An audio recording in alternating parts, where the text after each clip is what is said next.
1974, Mauricio Rojas fue exiliado de Chile por ser un activo miembro del movimiento de izquierda revolucionaria, el MIR, y partió a Suecia. Allá conoció el modelo sueco y su estado de bienestar, y fue tanto lo que se embulló en él que llegó a ser parlamentario en Suecia entre el 2002 y el 2008 por el Partido Liberal. Sus escritos sobre economía y libertad son reconocidos en todo el mundo y hoy está en Agenda Económica para conversar con nosotros. Mauricio, muchas gracias por estar acá. Mucho gusto, gracias a ustedes. ¿Usted debe ser considerado entre sus amigos de 1974 un traidor?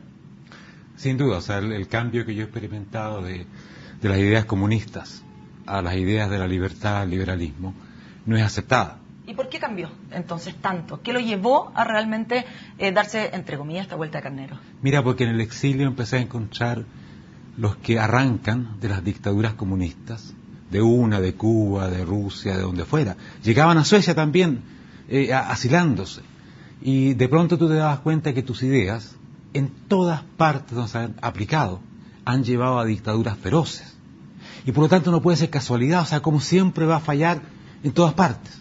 Y eso te obliga a una reflexión profunda. Y te das cuenta que en el pensamiento que tú sustentabas, había un elemento de falta de libertad, de opresión, con las más buenas intenciones. Si el camino del infierno estaba lleno de buenas intenciones, exactamente así ha sido. A ver, pero yo entonces me imagino que usted sigue creyendo en esas buenas intenciones, solo que el camino, usted piensa que ahora es otro. O sea, yo pienso, por supuesto, la libertad del individuo, la realización del individuo, el respeto al individuo, es fundamental para mí. Sin embargo, las ideas que yo tenía son ideas colectivistas que destacan el colectivo, las clases, los grupos, y que imponen al individuo unas formas de ser, unas reglas que terminan oprimiéndolo. Por eso que todos estos regímenes terminan en terribles dictaduras. Quieren crear el hombre nuevo y para eso tienen que aplastar al hombre que realmente existe, como tú, como yo, hombres como somos todos, y le imponen un ideal en el cual nadie en realidad tiene cabida y al final tiene que obligar a la sociedad a vivir de una cierta manera. Y termina como termina, en Cuba o en Rusia o en China. Ya, entonces usted en Suecia fue conociendo, a ver, le digo, Suecia es bien emblemático, no solo porque, por supuesto, muchas personas exiliadas llegaron allá, sino que además por su modelo económico, que si bien promueve este como comunismo, no es comunismo, es comunitario, rol comunitario de la sociedad, también promueve la libertad. ¿Qué es lo que usted destaca y usted cree que está muerto realmente ese estado de bienestar que estamos viendo en Europa? O sea, el estado del bienestar tal como fue creado en Suecia, que fue un tremendo estado del bienestar, el gasto público llegó a más del 60%, incluso más del 70% del ingreso nacional pasaba por el Estado en Suecia. Esto es un récord mundial, lógicamente. Ese estado está muerto. ¿Por qué? Porque llegó a un estado tan grande, a un control tan grande, a impuestos tan altos, que todo el dinamismo social comenzó a morirse. Y por eso que Suecia vivió hace 20 años una crisis espantosa, donde se hundió ese gran estado del bienestar. Y eso le ha obligado a 20 años de reformas muy interesantes, para mantener lo que era la esencia, la solidaridad social, el que hubiera una protección para todos, pero no una protección que terminara hundiendo a ese estado que quería proteger a la gente. Y por eso es que a Suecia le va bien hoy día, porque se ha reformado. Por ejemplo, ha abierto todo el sector del bienestar, el sector público, a la competencia, a la colaboración público-privada, le ha dado libertad de elección a la gente. O sea, ha tratado de hacer dinámico este tremendo estado que si no termina aplastando a la sociedad.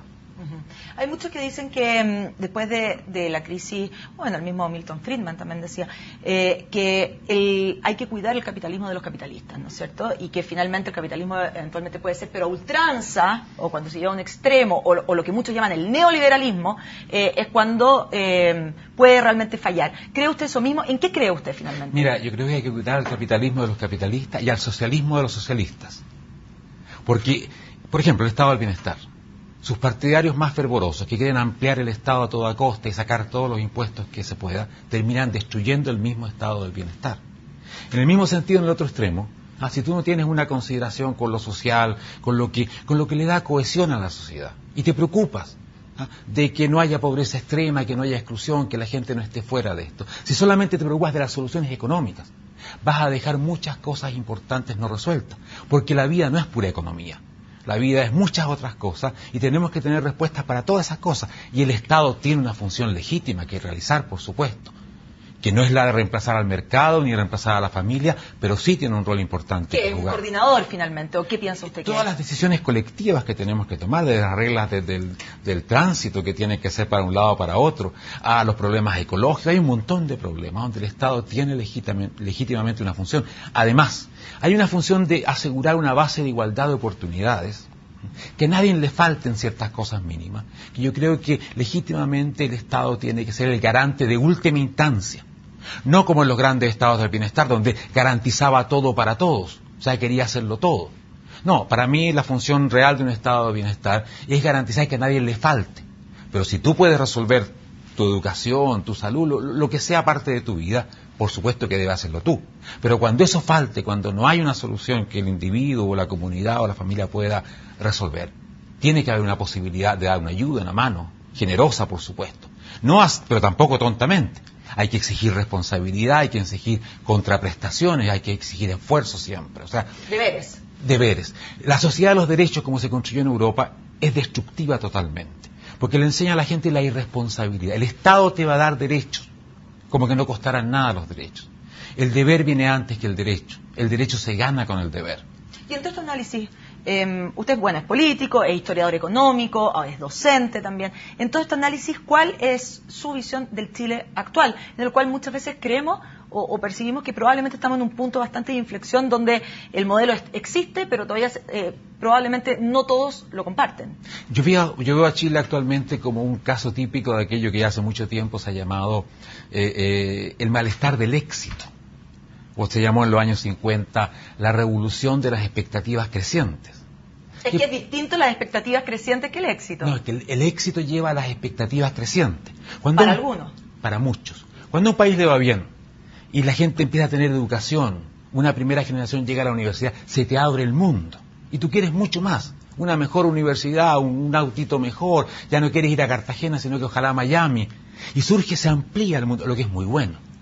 Entonces puede surgir, y este es un tema clásico, descontento, no porque vayan mal las cosas, sino porque van bien las cosas, pero tu visión de lo que debería ser tu vida y la de tu gente va más rápido que esta realización de los deseos. Eso es muy bueno si es que el país no se pierde en el camino de la lucha redistributiva, de creer que vamos a ser mejores, más ricos, quitándole al vecino, creando odio, cizaña con lo que otros tienen. Yo creo que Chile ha llevado un buen camino. Y es el progresar produciendo más, incorporando más gente al trabajo, mejorando su educación. Hay mucho que hacer en ese sentido. Pero si Chile pasara de pronto a pelearse con el vecino, volveríamos a los trágicos años 60 y 70, cuando Chile realmente se hundió por eso, porque unos estaban siempre contra los otros, y porque la vida social al final era una pelea constante entre unos y otros. Ojalá que Chile continúe por el lado de la producción, del esfuerzo, de brindar más oportunidades, pero no entregar redistribución fácil, porque eso no soluciona los problemas. ¿Cree usted que su historia es la típica del idealismo de la juventud enfrentada al realismo de la experiencia? Puede ser, puedes verla así. Ahora hay gente que después tiene 60 años y sigue creyendo en el comunismo y cosas por el estilo. Por lo tanto, que pasen los años no te asegura que te hagas más reflexivo. Yo creo que también mi experiencia personal, haber visto lo que uno ha visto, haber visto caer el modelo sueco, por ejemplo, haber estado muy cerca cuando cayó el muro de Berlín, haber visto casi en carne propia esta realidad muy conmovedora, yo creo que han sido importantes. Y ahora usted vive en España. ¿Cuál es su diagnóstico entonces para el resto de Europa? España está muy mal, el sur de Europa está muy mal, es una crisis terriblemente profunda, justamente porque entraron en la ilusión de la sociedad de los derechos, el Estado que puede dar cualquier cosa, una juventud que fue a una escuela a aprender que la vida era un juego, que no importaba si uno hacía los deberes o no, que no importaba el esfuerzo, el emprendimiento, todo eso que construye los países, de verdad. Eso se perdió en estos últimos 2 decenios, y hoy día de pronto la gente se da cuenta que se acabó el dinero, los derechos cuestan, no se puede seguir endeudando a los países que ya están muy endeudados, y de pronto hay que ser productivo y competitivo. Y estos países no lo son. No lo son, ¿por qué? Porque se han pagado salarios altísimos, entre otras cosas, sin mejorar su productividad, por una coyuntura muy específica. El euro, entró mucho capital, dinero barato, que es lo más peligroso que hay para un país, porque te dice que cualquier inversión es rentable. Te puedes construir un piso, una casa, una fábrica, todo es rentable cuando el dinero no cuesta. Esa realmente es el peligro peor que puede pasarle a un país. Y esto pasó en el sur, porque Alemania estaba con una cierta recesión económica a comienzo del año 2000. Entonces había mucho capital. De reformas Alemania. De reformas. Impulsar el 98. Y pasó tremendas reformas durante el comienzo del año 2000. No había posibilidades de inversión muy altas y mucho capital se desvió hacia el sur y comenzó una burbuja crediticia, inmobiliaria, política y de derechos que hoy día tienen reventados esos países. Lo que son los déficits públicos y lo que es mentalmente. Países que se creyeron el cuento de que eran ricos ya. ¿Pero usted se acaba el euro, por lo tanto, in situ, viéndolo desde allá? Yo creo que sí. Yo creo que el problema es cuándo se acaba y cuál es el precio de que termine el euro. El problema es si el euro va a terminar con la Unión Europea o si vamos a lograr salvar ese gran proyecto que es la Unión Europea. O sea, usted dice que hay que salvar el proyecto político y social, pero el monetario, digamos, puede ser que termine. Hay que salvar el proyecto de las 4 grandes libertades. De la circulación libre, el movimiento de capitales, de tecnología, de productos. Eso que fue grande en Europa. Todo lo que después se construyó de más fue un de más. Y el euro fue el último error político, económico terrible en esta Europa.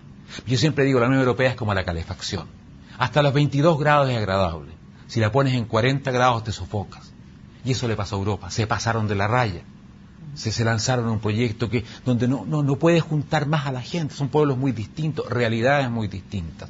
Y además con lo que fue el desenfreno del euro para el sur de Europa, es que hoy día estamos... Y hoy día se está creando la cizaña entre estos pueblos. Porque los del sur quieren que los del norte paguen. Los del norte ven a los del sur como unos flojos. O sea, lo que era un proyecto de Unión Europea está terminando como un proyecto de desunión europea. Y eso es profundamente trágico. Sí, bueno, los ganadores del Premio de la Paz, ¿no? Muchas gracias, Mauricio, por esta reflexión y esta conversación acá en Agenda Económica. Muchas gracias a ti. Con esta entrevista entonces terminamos este primer día de la semana en Agenda Económica. Como siempre, los invito a seguir junto a CNN Chile.